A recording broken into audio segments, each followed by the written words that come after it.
আগামী সপ্তাহে রাজনৈতিক দলের নিবন্ধন চূড়ান্ত হবে বলে জানিয়েছেন নির্বাচন কমিশনের সচিব আক্তার আহমেদ।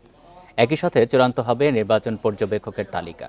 আর ৩১ অক্টোবরের মধ্যে চূড়ান্ত হবে ভোটার তালিকা বলে জানান তিনি। দুপুরে নির্বাচন ভবনে এক ব্রিফিংয়ে এসব কথা বলেন তিনি। বান্ডেল থাকলে প্রতি সেনমানিতে টাকা বাঁচবে।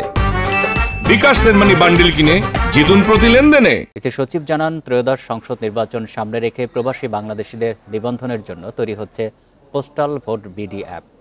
নিবন্ধিতদের নির্ধারিত পদ্ধতিতে পোস্টাল ব্যালট পেপার পাঠানোর পর ভোট দিয়ে ফেরত আনা হবে দেশে। এছাড়া সীমানা নির্ধারণ প্রসঙ্গে আক্তার আহমেদ বলেন, ইসি নির্ধারিত সীমানায় আপত্তি তুলে আদালতে 14টি রিট হয়েছে। তবে আদালতের বিষয় নিয়ে কথা বলা এখতিয়ার নয় উল্লেখ করে সিদ্ধান্ত আসা পর্যন্ত ইসি অপেক্ষা করবে বলে জানিয়েছেন তিনি। নির্বাচন কমিশন সচিব বলেন, সীমানা আইনের ৭ ধারায় বলা হয়েছে ইসির নির্ধারিত সীমানা নিয়ে আইনিভাবে প্রশ্ন তোলার সুযোগ নেই। তবে রিট নাগরিকের মৌলিক অধিকার, বিষয়টি আদালতের বিবেচনাধীন হওয়ায় অপেক্ষা করবে ইসি।